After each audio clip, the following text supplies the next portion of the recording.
Hey, everybody. Welcome to Marketing Trends. This is your host, Jeremy Bergeron. I'm super excited and honored to have Michael Wenner, Vice President of Marketing and Business Development from Masterworks. Michael, welcome to the show. Thank you so much for having me. I am very pumped to be here. Dude, super stoked to have you, man. I was listening to a little bit of your interview. You did an interview on an investment podcast. It was last month. What was it? Something investment assets or something. The name escapes me. Alternative assets. Yeah. Super cool, man. You did a great job on that. Thank you. And I pinpointed that podcast to go back and look. I love looking at alternative esoteric investment stuff. And so it seems like those guys are doing some cool things. But great job on that, dude. So give us just some context, man. I know you've had a really cool, interesting background, finance to fintech to art. Really interesting stuff that you've done up until now. But just for context, like where are you from? Big family, small family? Kind of give us the background of kind of where you're at. I love that question. Sure. So I grew up in DC, then went to college in Miami, which was a very fun time. After I graduated, went to work in finance, doing sales and trading for about 5 years. That was fun for about the first year, then sort of watched the industry get more boring every year. But towards the end, I got really into marketing. It was a $40 billion hedge fund. So there was a lot of green space to work with financial advisors and wealth managers, RAs, institutions. And towards the end of it, I really got more into digital marketing. So wanted to sort of take my talents out from the old school finance world and into the new tech world. Coincidentally, and luckily, I had some experience starting a newsletter called Market Snacks, which later was acquired by Robinhood. Yeah, I saw that. Yeah, and later became Robinhood Snacks, which has like 33 million subscribers now and a podcast. So that's sort of where I had this, marketing background a little bit, content creation. So when I went over to the fintech space, it wasn't totally new. I wasn't sort of stuck in this old school finance mentality. So, started that newsletter from 500 friends and family all the way up to what it is now was definitely a cool experience. So then worked my way into fintech at a company called Yield Street. Again, sort of starting my alternative investment journey. Yield Street just recently raised $100 million in their Series C platform for alternative investments. Then headed over to EquityZen, a really cool company, which lets you buy and sell shares of pre-IPO tech companies, things like Uber and Lyft before they were public. And that company's been doing really well. A lot of their competitors have merged and raised huge amounts of money. So really exciting there. And then I was given the opportunity to run marketing at Masterworks.io, the only investment platform that lets you invest in blue chip art. So stuff from artists like Banksy, Picasso, Basquiat, Andy Warhol, you name it. We've launched about 80 or so paintings, about $400 million of art offered to investors. And it's been a really exciting 2 years. Dude, that's incredible. Yeah. I mean, there is some insane growth happening at your company. I had Scott, your CEO, on another show that I host last week, and man, an incredible human being. Love that dude, man. I mean, he's not only is he sharp. I mean, the guy's super sharp. It's like, but his experience in entrepreneurship and the things he's done, I think really puts you and the other leadership folks there, certainly the whole team, in a really good spot, man. So I've been super impressed to connect a little bit with him and find out kind of how he got to where he is as well. And he spoke highly of you, man. So I'm super excited because there's some ridiculous growth happening there. We'll get into that today. So just to back up a little tiny bit, what was the spark for you in marketing though, right? Because it seems like you kind of had an intersection. You could have gone down a couple of different roads. Was it a campaign? Was it a marketer? What was the thing where marketing itself grabbed you as wait a second, Michael, let's take marketing on as the thing we want to do. What was that for you in the beginning? I think there were probably two scenarios where I felt like I think marketing is something I want to do, and maybe more specifically digital marketing. So the first was when I was at college doing just Market Snacks. I was way back in the day trying to get people to sign up. A professor came out and I told him about it, And, he came back to me and he said, hey, I went ahead and, emailed this around to a few people. I was like, oh, thanks. Like, how many people? He's like, oh, the entire economics department. And for me, I was like, it was so cool. And at the time it was like, what, a few hundred people, but it just got me so excited. And I was like, wow, word of mouth marketing, like pretty cool. Again, not much you can do in terms of like digital marketing, anything like that, but it's sort of, then I'd have people coming up to me in the halls, like, this is your newsletter, and just like, made me feel really cool, like the big man on campus, even though I'm about 5'8". So, when I'm walking by all the football players, I felt as tall as them.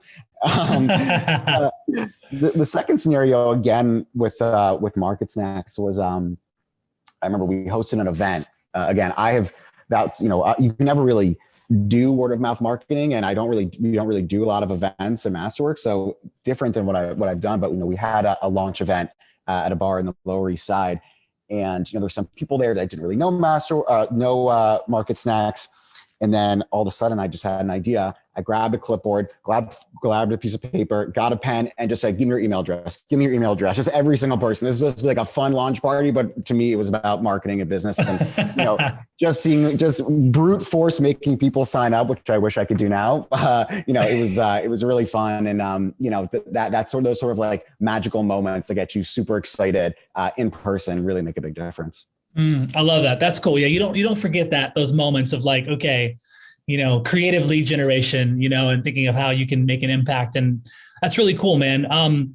So you, from the outside looking in, early days Masterworks, you were brought on to kind of be the first marketer. Were you kind of the first marketer on the squad? Yeah, I don't know. There were a few iterations, but before me, I think I'm probably the longest tenured, but we had a tiny budget. We were probably doing 3 or 4 campaigns, maybe just on Facebook, a newsletter here or there. Okay. When I joined 2 years ago, compared to now, we've got a team of maybe just under 15. And we're everywhere. So, we're doing podcasts and newsletters and every social media platform you can imagine. So it's really started from just me doing everything to building out and managing a team. Wow. Okay. So I always like to ask this question for, a new marketing leader coming into an organization, first 90 days is really key, thinking about what are some of the things that you did.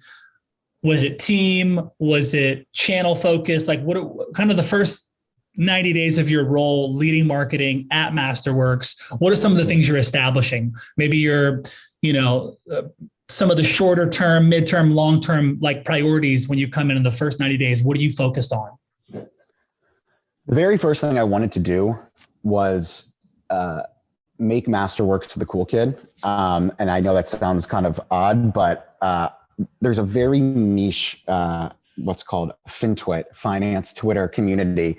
And I'd worked really hard at Equities End to make Equities End part of that conversation, part of that community, where we're not talking about a big audience here, but a super dedicated audience where if you are close with the influencers and the big time people in that space and they know your product and they invest in your product, they'll preach the gospel more than any paid marketing campaign or organic marketing campaign could. And they're also going to influence people to pull the trigger and make that investment. So the very first thing I did when I came in was reach out to these, even these like anonymous Twitter accounts who I'd, built a relationship with, people like Ramp Capital or Liquidity. Some people may recognize those names, but just reaching out to them and saying, hey, I'm at a new gig.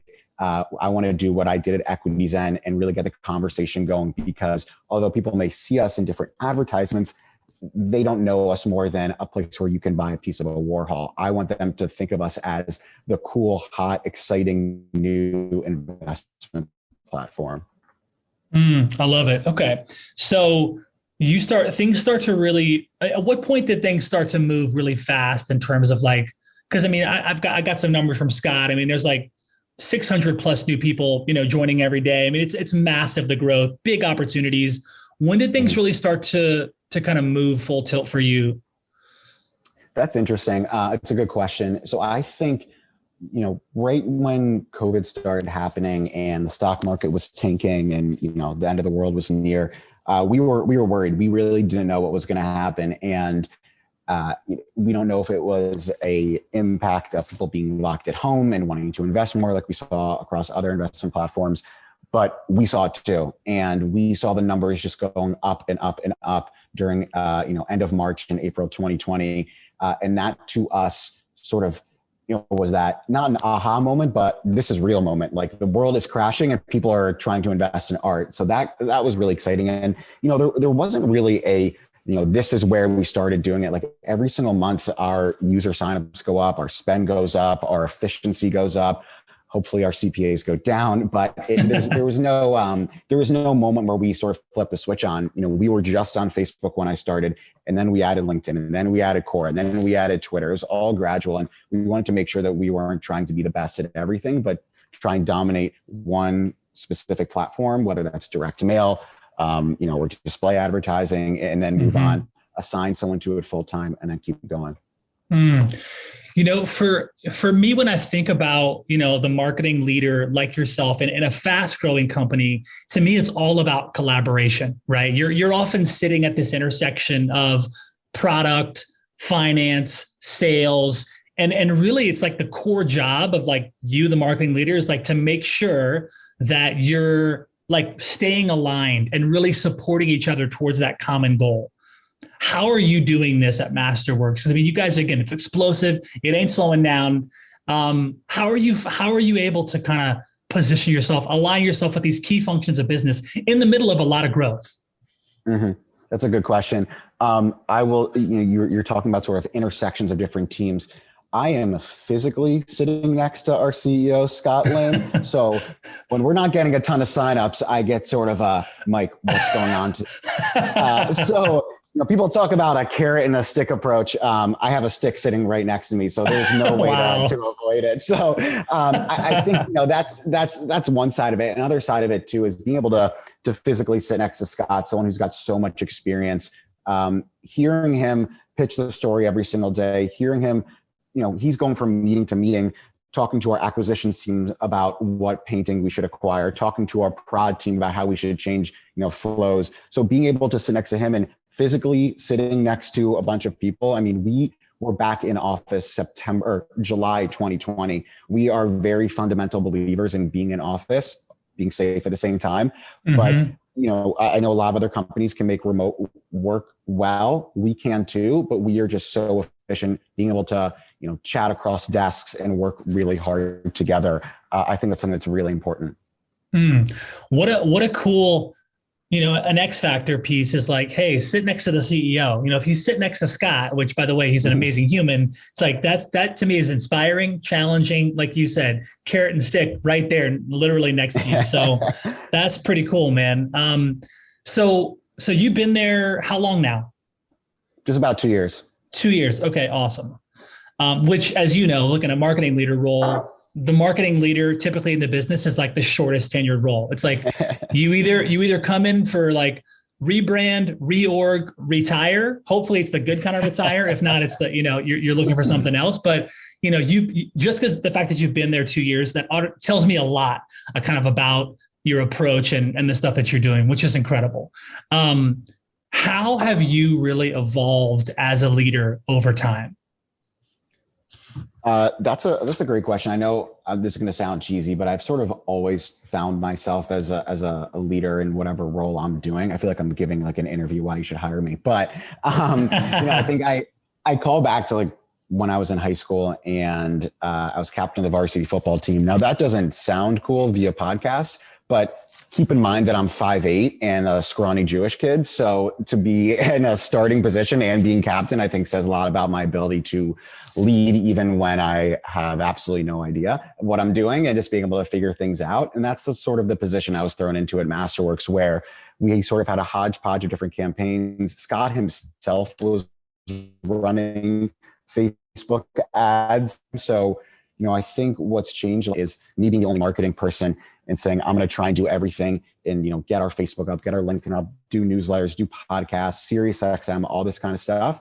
And I think one of the most interesting learnings I've had is that it's a lot better to bootstrap something on your own, see if there's life to it, give it an opportunity, and then hand it off for someone to focus all of their time on. That's sort of the approach we take. I think a lot of people don't give enough time. They'll say, I tried Quora for a month, spent whatever, $10,000, couldn't make it work. I think that's fundamentally flawed in that we'll give something 3 months, 4 months, 6 months of trial until we really don't think it can work, or we think we either need to spend more, spend less. I think a lot of marketers get caught up with stigmas like, oh, LinkedIn CPAs are too high. We've actually leaned into that and said, okay, we know it's high. Well, the quality is also high. So we're going to keep going with that. So I think what I've learned is that to really challenge assumptions, really give things a much longer time frame of trial before you give up on it. And then once you know it's an established channel, assign someone to it and make that their dedicated thing. Make them own that. Right now, we have someone whose life is Quora, whose life is LinkedIn, whose life is Twitter, and they're getting so deep and getting so many learnings that we can use across platforms and different ad campaigns. So that's sort of the journey of one person into 15. Wow. Yeah. LinkedIn's something that comes up a lot even for our team here. And it's the same thing you just said. It's like, it's too expensive. So a lot of companies, including ours, don't even really take a hard look at it because that's the verbiage, that's the narrative that we hear. And to your point, it can be expensive. It can be, but I don't think we talk enough about the quality. If you're doing it in a way that's generating quality, then the conversation can shift there. So you are seeing some positive ROI from LinkedIn, it sounds like. Absolutely. And it's the kind of thing that originally we just said, we ourselves are guilty of it. It's too expensive, like give it up. I haven't had success with any of my prior roles. But I finally just said, let's just grit our teeth through this. Let's just go in and really just see how things evolve in the bottom of the funnel, because you're seeing these extremely high CPAs and then that will scare you off. But right. If you wait a month, see how they go through the sales funnel and, through the bottom, you'll actually see that quality is high, intent is high. I mean, it's pretty magical. We always talk about how Facebook, it's such a great platform because people are giving away so much information about themselves. Well, LinkedIn's giving you much more relevant information. You can tell exactly how wealthy and, how successful someone is. They're telling you. So, we don't really do role-based targeting or, job-based targeting, but it's really incredible that by, what you're able to do on there, more by brute force. Their technology is obviously not as good as Facebook, but if you can kind of figure out how to set up targeting campaigns, you can get to the wealthiest, most successful people on earth. It's going to cost you, but if you can convince them, it's the best way to do it.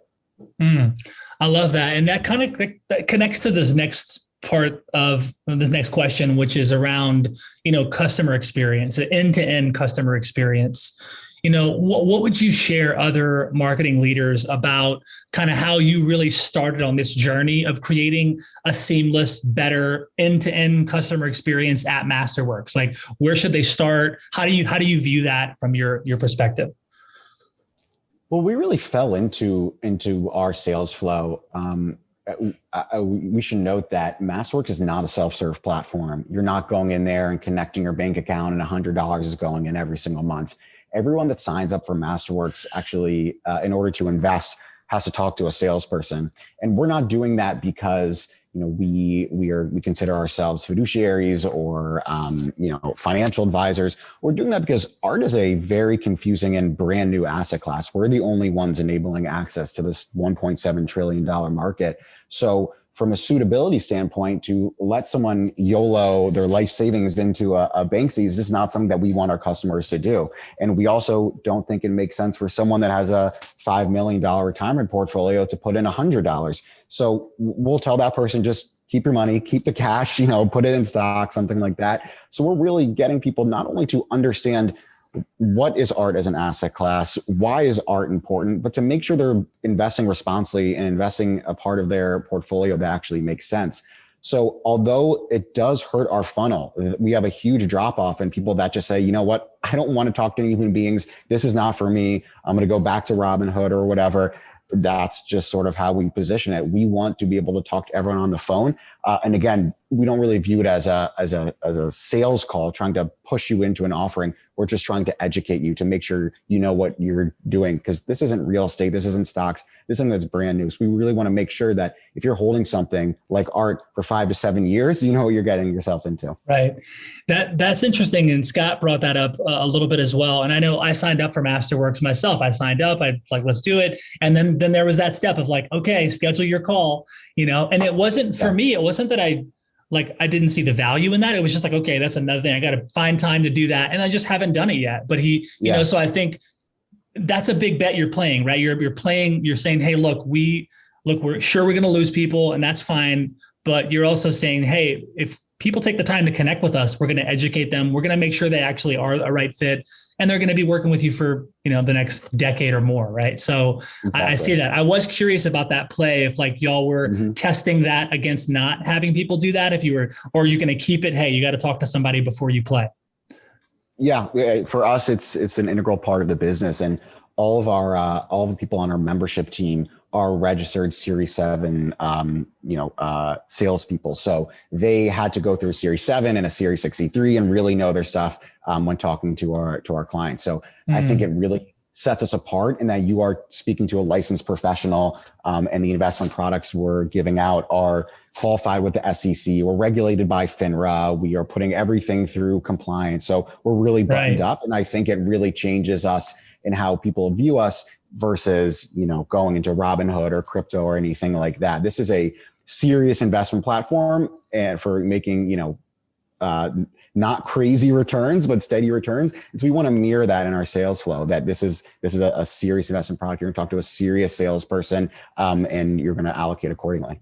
Do you have any kind of general thoughts or best practices around AI and its place? It comes up a lot.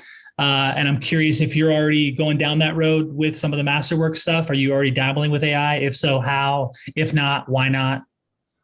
That's a good question. I would say that on the marketing front, I'm not particularly working with it, but our data science team has been doing some incredible things. We have the largest proprietary data set of art market returns.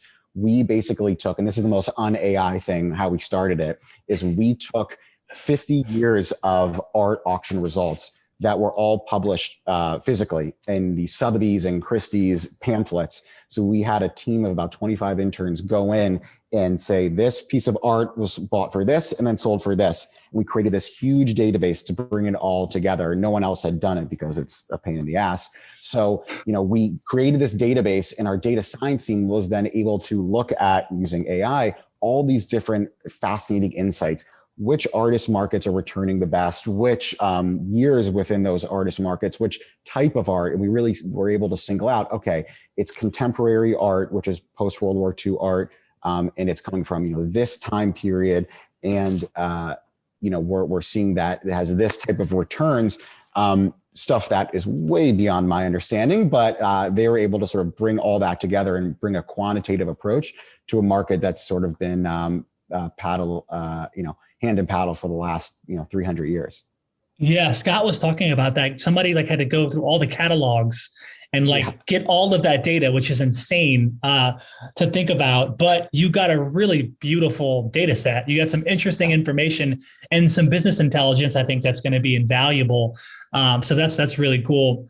What is your kind of marketing mix look like these days? And has it changed in the last year due to the world that we live in now, or just due to growth? But what's your marketing mix look like, and has it changed at all?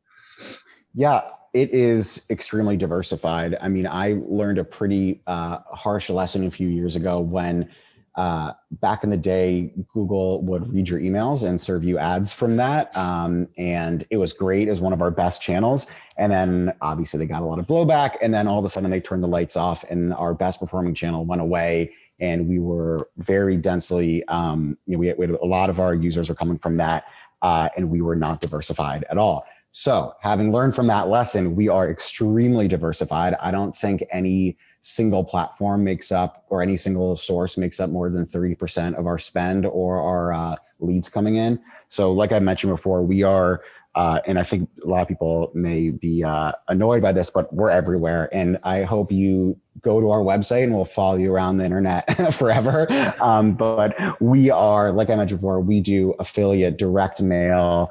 We're starting to do some more self-serve video, Twitter, LinkedIn, Facebook, Quora, Reddit. We try everything, and we like I said, we really give it a shot. We're not just trying it once or twice. We're giving it 6 months runway to make sure that we're giving it our all. But we are everywhere. I would say we have at least 15, 20 different channels running at all times. Yeah, the direct mail piece is interesting too. I love that. Scott also talked about that just a tiny bit. Now I wanted to get to you on this because you're the marketing guy. But I personally love direct mail. I think that it's a lot of people don't go there and don't do it right.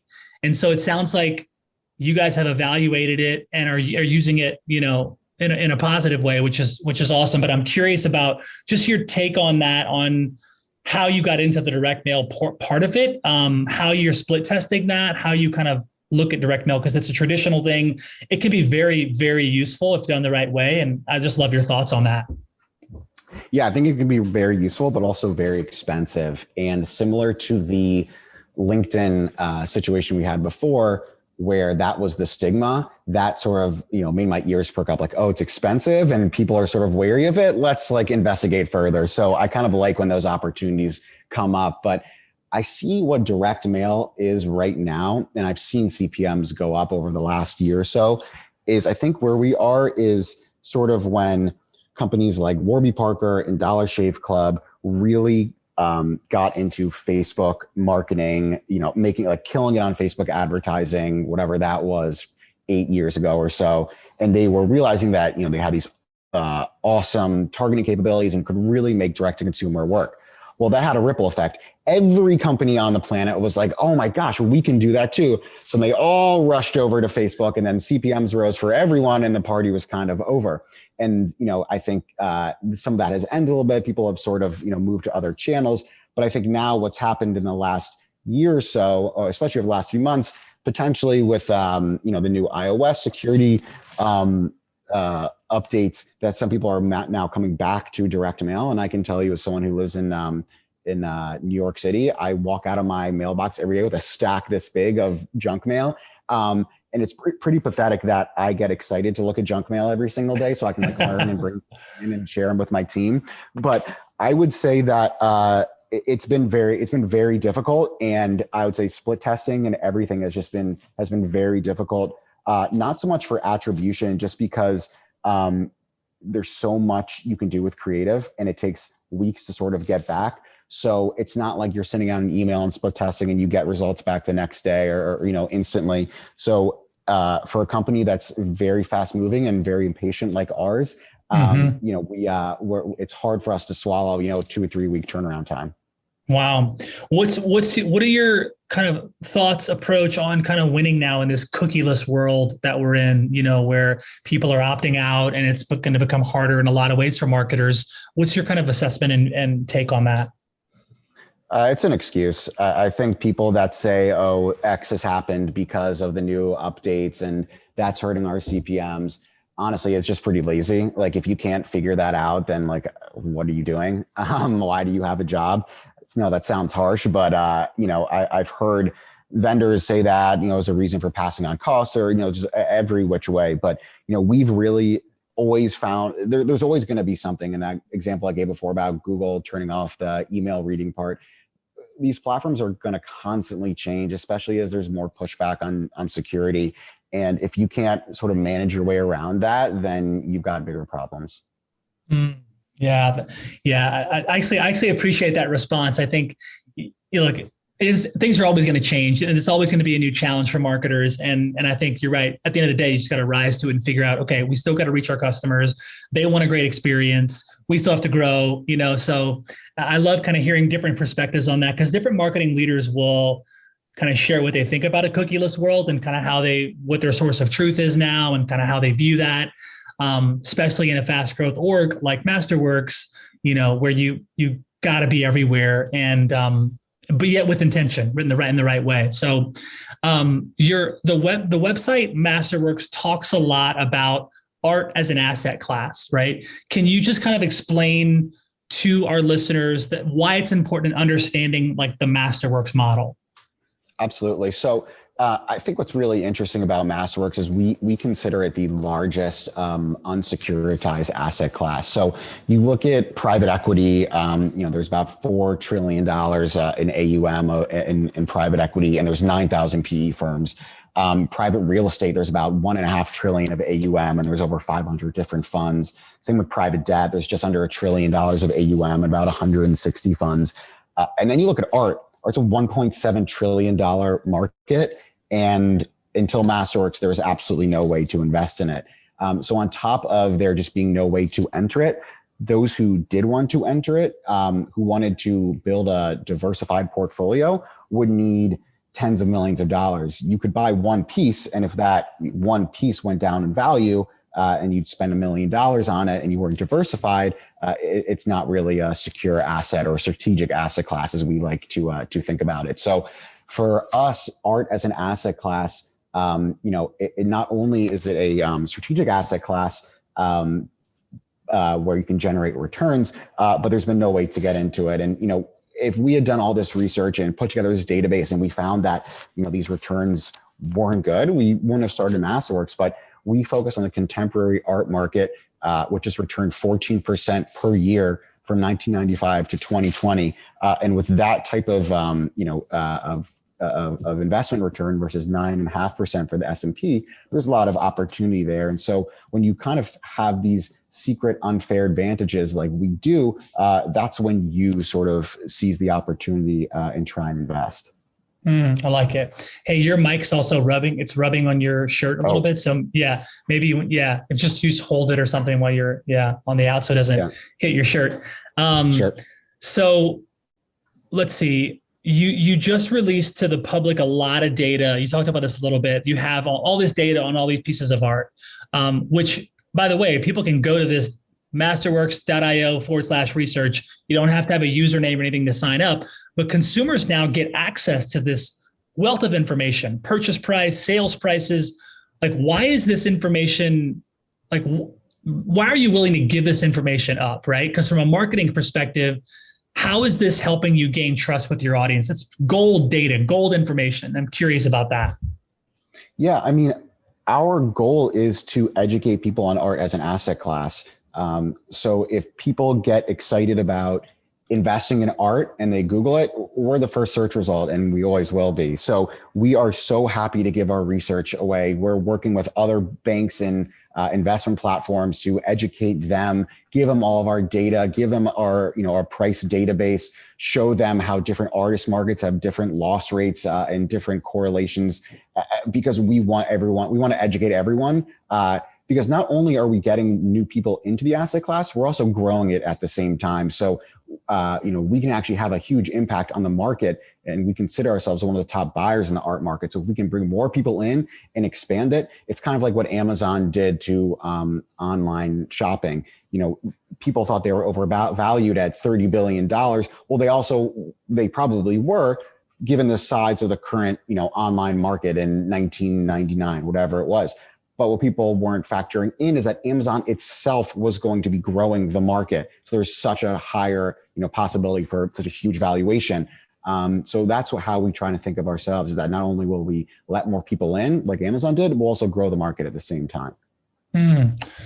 It seems like there's there's certainly a B2C play with Masterworks, and there's also a B2B play as well, right? Because you also have like another opportunity with, private, finance companies and managed money communities. And so is it accurate to say that there's kind of a B2C and a B2B play?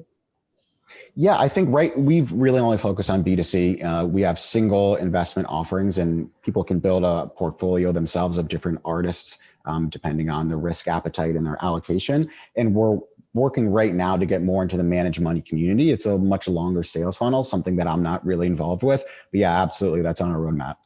Okay. Yeah. I was curious about that too. And then in terms of content and just how content, creating original content, right? Where does that fit in the marketing kind of mix of what you're doing? Because you're a lot of places. Are you focused on the content creation part of it, or collaborating with other folks on the content side of things to reach consumers or, private money communities? So I will say from a marketing standpoint, trying to acquire users, absolutely not. I used to do content marketing and I really dislike it. And sorry to all content marketers listening, but we just don't think it has any value. And I'll tell you why. Our user base is very interested in two things: diversity and returns. Diversity meaning investment diversification.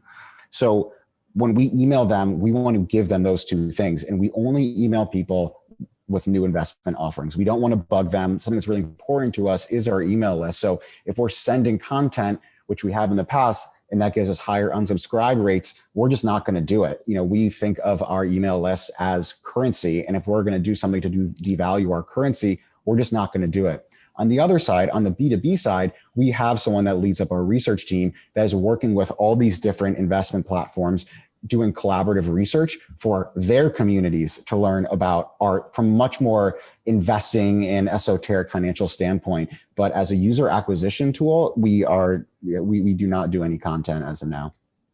Got it. Cool. All right. Awesome. So I've got kind of some lightning round questions that I can ask as well to kind of wrap up. Before we get into lightning round, is there anything else broadly speaking that you want to make sure we touch on? Make sure to sign up at masterworks.io. Don't forget it. That's awesome. Cool. Sweet. Yes. And listeners, definitely check this out. We know there's a ton of Fortune 500, there's a ton of Global 2000 marketing leaders that tune into this show. And so they'll definitely be checking this out. So thanks a lot, man. We've totally enjoyed having you on this episode, man. Michael, you're an exceptional human and super honored. So thanks for being here, man. Of course, it's been a blast. I can't wait to listen to the pod, share it with all my friends, and you'll be hearing from my mom. Who'll be very excited when she listens to it. Nice, cool. Okay, well, let's get into the lightning round. It's just some cool kind of hot seat questions. Marketing Trends Podcast is brought to you by Salesforce. Salesforce brings marketing and engagement together. Learn more at salesforce.com/marketing.